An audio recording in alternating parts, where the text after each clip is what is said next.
We had tears in Boston, a hat trick in Toronto, a thrilling finish in Utah, and that's just the start of things. All that and more on this edition of Locked On NHL Game Night.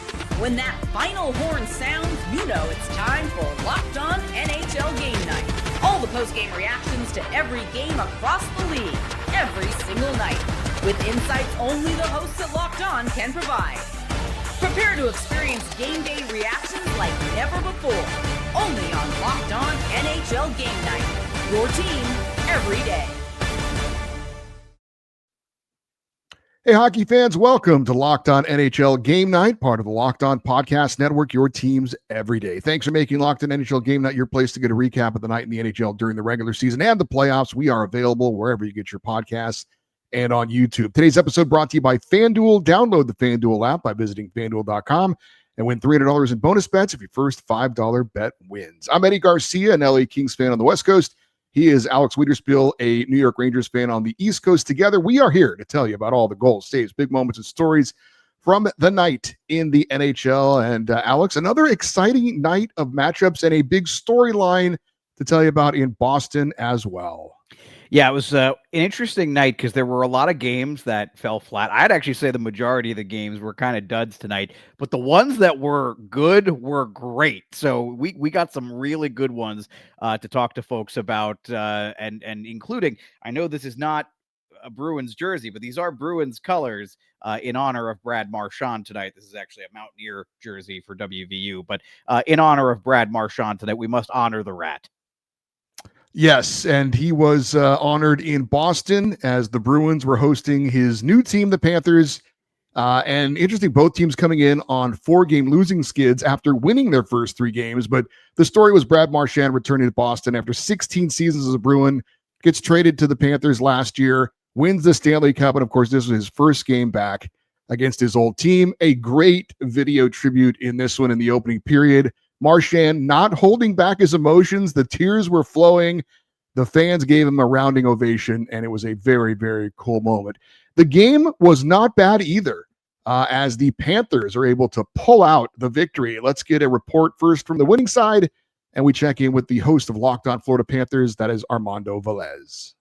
And for the Rat King, Brad Marchand in Boston. What is up, guys? Armando Velez here from the Locked On Florida Panthers podcast, here to quickly break down the Panthers' 4-3 win over the Boston Bruins and Brad Marchand's return for the first time since the trade back in March. And the Panthers got it going early, 61 seconds in on their new look power play. The Panthers, although they weren't necessarily controlling play, they were forcing the Boston Bruins to the outside. The fourth line was giving the Panthers a whole bunch of fits. They led as much as 2-0. 2 goals in 2 minutes for the Boston Bruins made this a game. And although the Panthers struck back with the lead thanks to Eetu-Luostarinen, Boston responded with the extra attacker. And the Panthers win this one on an own goal after Carter Verhaeghe hits the post. Andrew Peak, South Florida native, knocked it into his own net, and the Panthers' losing streak ends at 4. We're going to break all this down and more on tomorrow's edition of the Locked On Florida Panthers podcast, your team every day. And thanks to Armando Velez for that report. There we are. Brad Marchand gets the win in his return and was a part of it as well with 2 assists. The second assist to Eetu-Luostarinen, sick little backhand saucer that just led him perfectly for the goal. But this one had a crazy finish as well. As you heard Armando say, 26 seconds left in regulation, shot off the post, and then it goes weirdly off a Bruins defenseman, and Jeremy Swayman way out of the net. It goes in, and that's the game winner. So for Florida, at least, they get the good feels of Brad Marchand, and they get the 2 points as well. Hockey's a weird game, man, right? Like sometimes the hockey gods just decide it's going to go a certain way. Kudos to Marchand for his 2 assists tonight in the win. And the other thing worth noting here is that, listen, I don't know that Florida can go all year overly relying on Brad Marchand, but there's an element of this where you kind of just want to see how far they can ride him with all the injuries that they've dealt with. Marchand is all of a sudden one of the, 3 most important players on that team, 4 most important players on that team. The more they can ride Marchand, the more he's just punching his ticket eventually into the Hockey Hall of Fame. And you know what? This is such a big game, and there was so much going on. Let's also get a report on the other side of this one. We check in with the host of Locked On Boston Bruins, and that was Ian McLaren. The Boston Bruins are finding new and creative ways to lose here in this season, as they have now dropped 5 in a row. This time thanks to a last-second goal that went in off the skate of Andrew Peeke. This is Ian McLaren, host of Locked On Boston Bruins, and of course the big story in Boston on this night was the return of Brad Marchand. He had a couple assists and was very instrumental in this win for the Florida Panthers, who broke their own 4-game losing streak. The Bruins' losing streak is now at 5 games, and it looked like they were going to at least get a point out of it after Morgan Geekie tied things up late. But again, broken play, off the post, off Andrew Peake's skate, and in past Jeremy Swayman sunk the Bruins, and their losing streak continues. I don't even know what else to say about it. Catch all the latest on the next episode of Locked On Boston Bruins. And thanks to Ian McLaren for that. Yes, not the way that the Bruins were hoping that one would end. A final note on Brad Marchand, though. I saw this. October 21st, 2009, he makes his NHL debut. October 21st, 2005, plays his first game back in Boston. So it's an interesting date in the life of Brad Marchand. Let's move on. We had the Devils in Toronto taking on the Maple Leafs. New Jersey looking for their 5th win in a row in a place where they have not played, not only a place, but a team they've not matched up with well in recent times. They've only have 3 wins over Toronto in their last 17 meetings, but they win this one thanks in large part to Jack Hughes. 5-2 is the final. Hughes scores 2 goals in a 4-goal second period, and he gets an empty netter to seal it for the hat trick. He could have had a 4-goal game. He rang one off the crossbar in the first period as well. Now 6 goals on the season for Jack Hughes. The Devils improving to 5-1 on the season, and just if you're the Devils, just keep Jack Hughes healthy somehow. This guy is amazing. 6 goals in his last 3 games, by the way. That's the other thing, too, is he's getting red hot now after a couple of game drought to start the season. Worth noting on Hughes, man, I don't love the argument that he can't play in the playoffs. I think this guy absolutely can play in the playoffs. He's a sneaky good defensive player, and he is explosive.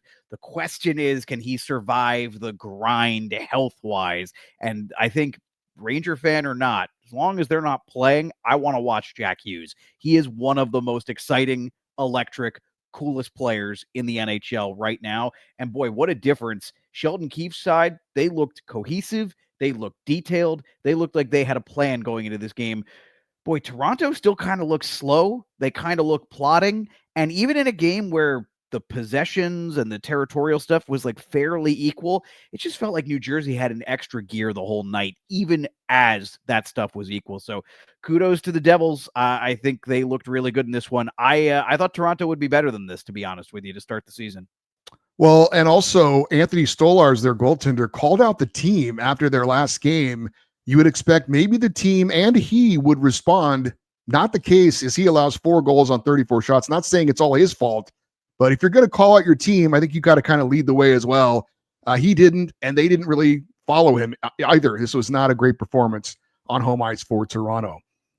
We had a great performance on home ice for the Utah Mammoth as they hosted the Colorado Avalanche, a Rocky Mountain rivalry here, and a little bit of everything in this one as the Mammoth pull out a 4-3 overtime win over Colorado, handing the Avs their first loss of the season. Let's get a check on this one from the host, one of the hosts of Locked On Utah Mammoth, and that is Tom Callahan. That game was without a doubt the biggest win in Mammoth franchise history. Unbelievable. In the 2 years this team has been there, no game has been bigger. No game has meant more than this overtime win over the Colorado Avalanche. What an incredible way to end it. Just an awesome goal at the end by Dylan Gunther. Clayton Keller with the patience. This team is doing what they're supposed to do. This is what's going to make the Utah Mammoth a playoff contender this year, but they've got to continue to play this way. But when you break this game down, it had all the elements, everything we've been asking for, that next step forward. They played well defensively. They got timely goal scoring. They got some great goaltending. It all came together tonight. Really good to see the Utah Mammoth finish this homestand 4 in a row. Can you believe it? For the Mammoth at home, huge OT win over the Avs. Look out, Central Division. And we thank Tom Callahan for that. Obviously excited about a win over obviously a very good Colorado team, but this one was wild. We had a Marty Nature's goal very late that I don't know how he scored on it. It went past the head of Kirill Velmelka and into the net. But the overtime game winner, a 2-on-1, tremendous finish by two very talented players in Clayton Keller and Dylan Gunther.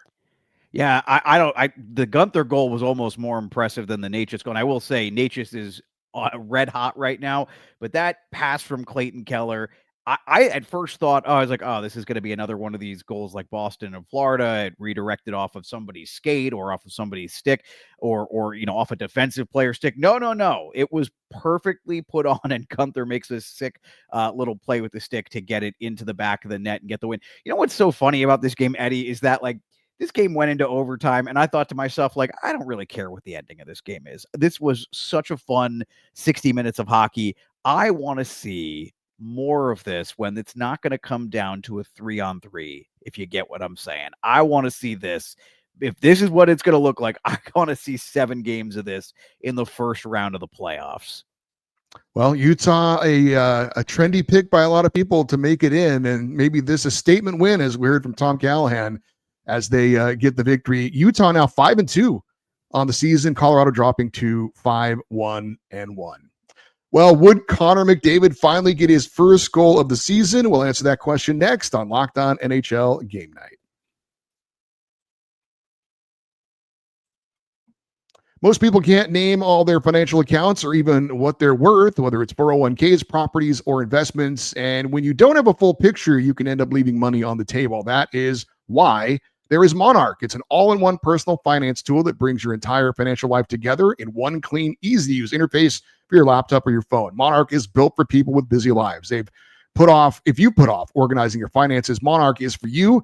You can link all your accounts in minutes, see clear data visuals and smart categorization of your spending, and finally feel in control of your money. Whether you're touching a spreadsheet is not an option. You don't have to do that. You can maximize investments, increase your savings rate, easily review finances with your partner and or financial advisor while keeping a clear view of your financial health week to week and long term. Don't let financial opportunities slip through the cracks. Use the code LOCKEDONNHL at monarch.com in your browser for half off your first year. That's 50% off your first year at monarch.com with the code LOCKEDONNHL.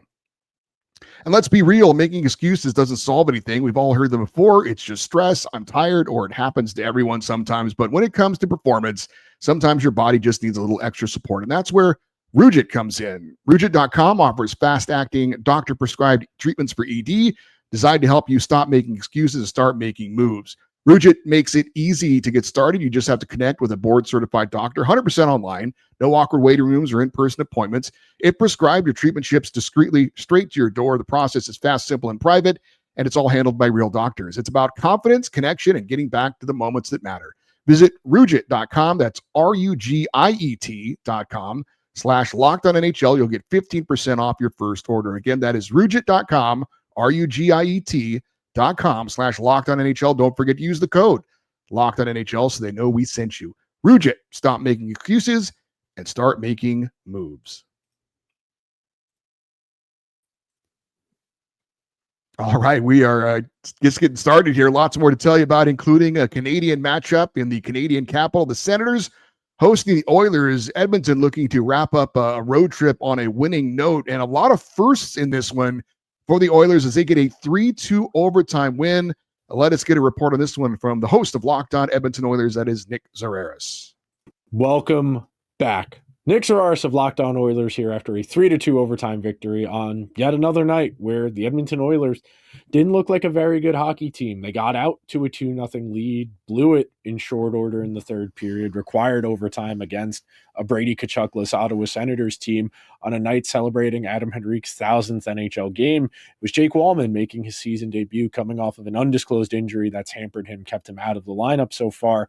The Oilers still look slow. The Oilers still look disjointed.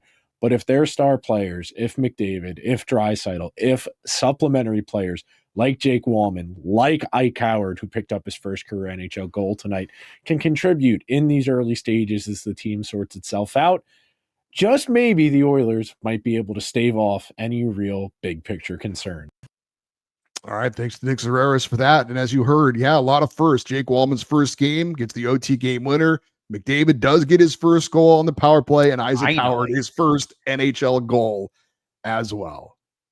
About time, Connor. About freaking time. Hey, one thing I'll say, listen, I'm not as doom and gloom as some of the Edmonton fans. I think what we've seen it before with them. Like I don't want to be the guy who's constantly like throw the blanket on the fire here and throw, we'll put out the flames.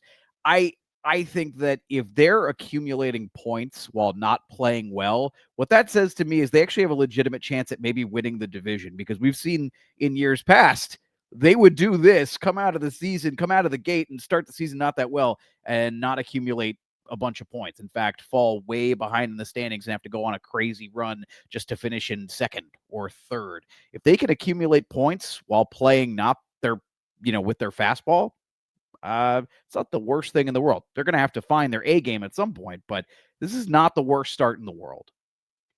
Ottawa, meanwhile, drops to 2-4-1 on the season, 1-3 since losing captain Brady Tkachuk. We had the Stars hosting the Blue Jackets, and Columbus starts strong and finishes even stronger in an impressive 5-1 win in Dallas. Let's get a report on this one from one of our local experts, the host of Locked On Columbus Blue Jackets, that is Jay Forster. Also the 5-on-5 and also special teams and also goaltending. Locked On Blue Jackets host Jake Foster here. The Blue Jackets win 5-1 in Dallas against the Stars. Goals from Adam Fantilli, Boone Jenner, Kent Johnson, Denton Matejchuk, Dmitry Voronkov. 2 power play goals. They kill off all of the penalties. They win the 5-on-5 battle. They get excellent goaltending from Elvis Merzlikins, who, by the way, has just moved into second place in all-time Blue Jackets wins with 96, tied with Steve Mason. But it's just Bobrovsky ahead of him now, which is kind of wild. Great game. Great all-around game. I don't even know who to talk about, because everyone did great. Like, that was the Lightning game that they played on Monday, but better. Or they played on Saturday, excuse me, but much, much better. We'll discuss in tonight's live episode of Locked On Blue Jackets. All right, thanks to Jay Forster for that. He mentioned power play. Blue Jackets had 1 power play goal on the season coming in. They get 2 in this game, going 2 for 2. As you heard him say, everything working in this one for Columbus. Young players for the Blue Jackets contributing. That is huge. And they came out of the gate ready to play in this one. Phenomenal first period and allowed them to do what I think most coaches say they want to do. They dictated the pace and tempo of this game because they dominated early in this game. Let me give you a few numbers on Dallas real quick before we jump to our next game, because the Stars, I'm starting to get a little bit concerned about. They have seemed low event and uninspired, outscored now 7-3 at 5-on-5 in their last 3 games. Each of these 3 games has gotten progressively worse in the possession battle. And I do wonder, and maybe our friends on the Dayside show at some point are probably going to take a look at this if this continues. I do wonder if this was the best choice for Dallas, going from Pete DeBoer to Glenn Gulletson. I'm not saying DeBoer didn't need to go, but I am curious about the choice so far. The early results have been a little bit alarming. You don't want to see teams going in the opposite direction. Dallas started off with 3 straight wins. They've now dropped 3 in a row. Washington Capitals, a lot of people thought they'd take a step back perhaps this year. Everything went right for them a year ago. Well, things are going pretty well for them so far this season as well. They get a 4-1 win at home over the Seattle Kraken. Let's check in with one of our local experts, the host of Locked On Washington Capitals, and that is Dan Holme. The Capitals take down the Kraken by a score of 4-1. Hi, this is Dan Holme of Locked On Capitals. Well, depth won the game tonight. The bottom 6 in particular was huge for the Capitals. I'm talking Dowd, Duhaime and Frank. And a big evening for Duhaime, his 300th game. The other observation is Leonard is the real deal. And the guy's fearless. He scores 25 seconds into the second. A rookie who doesn't hesitate. That is a kind of confidence that really lifts this team. And the other big thing is defense is giving to the offense. That's huge. Chikrin with a power play goal, now only one shy of 100 career goals. Dylan Strome continues to be a knockout, a point streak, and consistent power play work. And Tom Wilson doing great things. The leader on the team, empty net insurance, now on a 4-game point streak.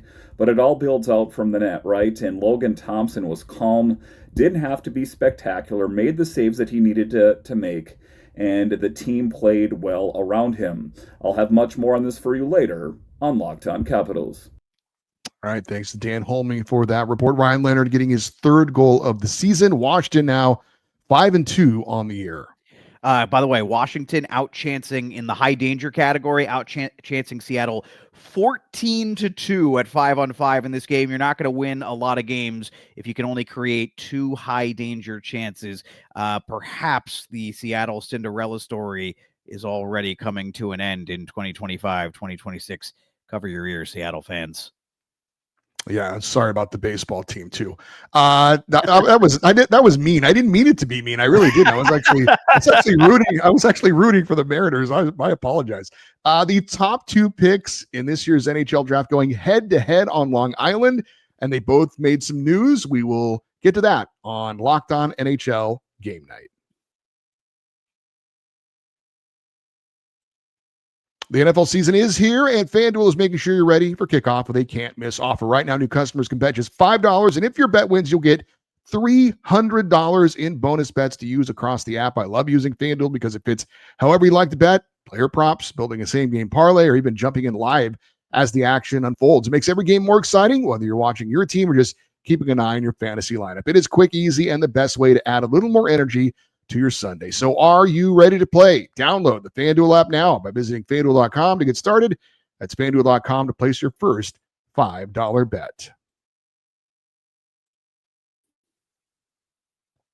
All right. How about the Islanders hosting the Sharks? Now, this is not a matchup that's going to maybe get a lot of attention based on recent results for these two franchises, but the top 2 picks in the NHL draft going toe-to-toe in this one, Matthew Schaefer for the Islanders, and you also had Michael Misa for the Sharks. In the end, Islanders get the 4-3 victory. Let's get a game report on this one from the host of Locked On New York Islanders, and that's Gil Martin.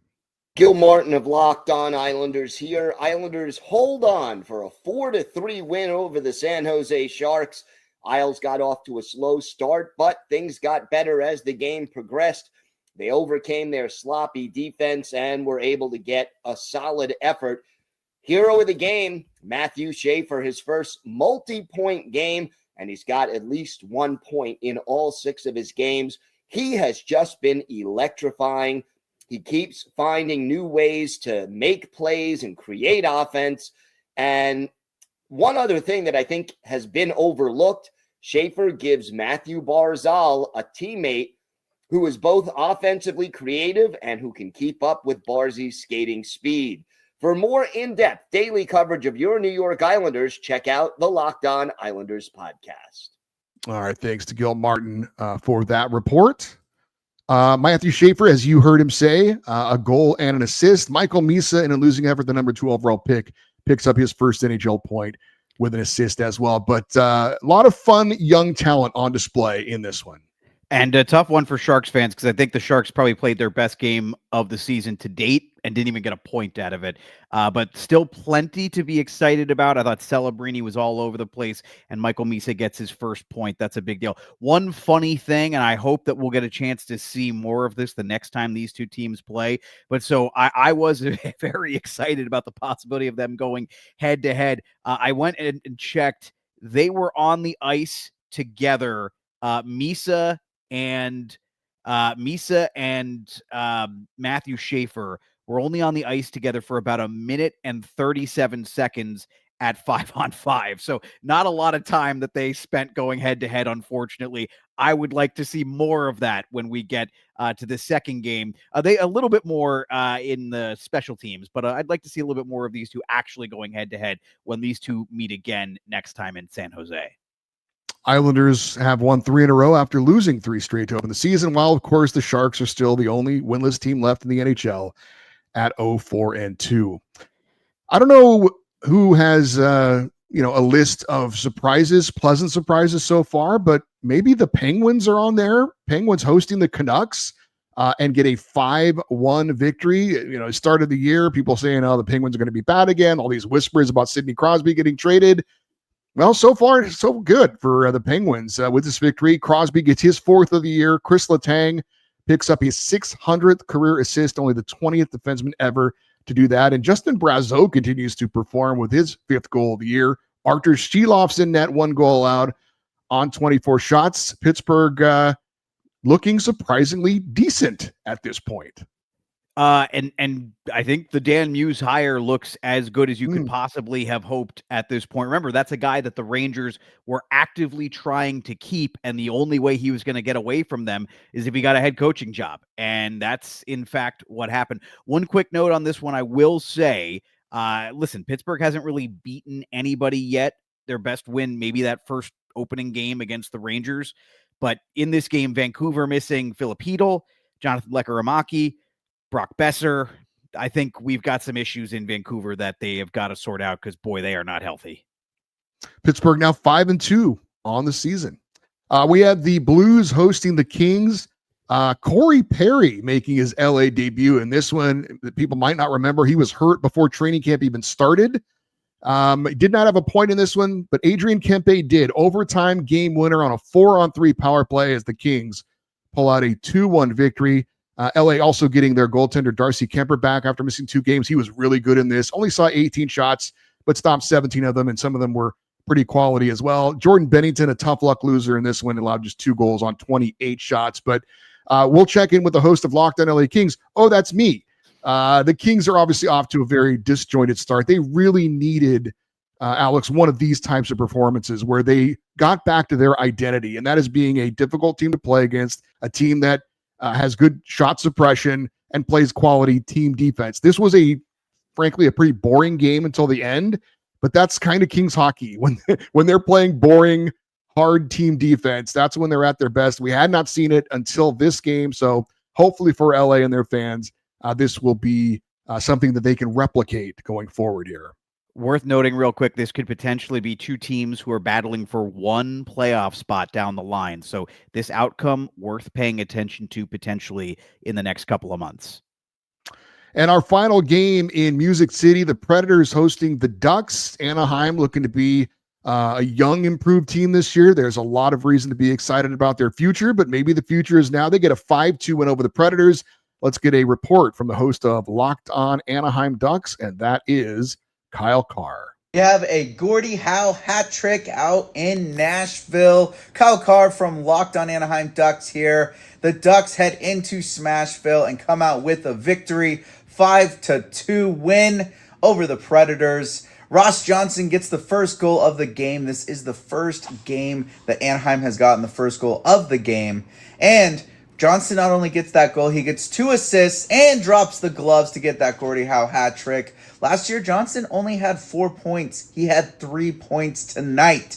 The Ducks are unleashed right now. They're looking really, really good. Power play, unsuccessful. Could have used some work, but they did have scoring tonight. Seneca gets 1. Troy Terry gets another. It was a good overall performance. Leo Carlson, another goal scorer. Looking good out there tonight in Nashville. All I got to say is, let's go Ducks. Fly together. Oh, he said looking good, and then he did that. Andy, you're throwing all sorts of shade tonight, man. I love it. I love it. Well, I'm in LA. He's in Anaheim, so there's that. I swear I didn't mean that Mariner thing. Oh, I did mean the Duck thing though. But no, you got 20-year-old Leo Carlson, 21-year-old Cutter Gauthier, 19-year-old Beckett Seneca, all scoring goals in this one for the Ducks. These guys are getting valuable experience and not bad as far as producing early in the season as well. Great win for Anaheim on the road. Horrible loss, though, for Nashville. They just did not look competitive for long stretches of this game, at home, no less. And if UC Soros, he was a .919 save percentage coming into this one. If this is what the Predators look like when UC Soros is not a .919, boy, Gavin McKenna may be thinking about some time in America's country capital, Nashville. Just a thought. Yeah, Nashville has now dropped 4 in a row. All right, that'll do it for another exciting night of NHL action. If you want complete coverage of your favorite NHL team, there is a Locked On NHL podcast and YouTube show covering your favorite team, except for a couple, but we're working on that. No, this show, Locked On NHL Game Night, is here for you every night of the regular season and the playoffs as we wrap up the night in the NHL. Don't forget to like and subscribe. If you're watching on YouTube, we'd love for you to share your thoughts on the night in the NHL as well. That will do it for this episode of Locked On NHL Game Night. For Alex Wiederspiel, I'm Eddie Garcia. Thank you for listening and watching Locked On NHL Game Night, part of the Locked On Podcast Network, your teams every day.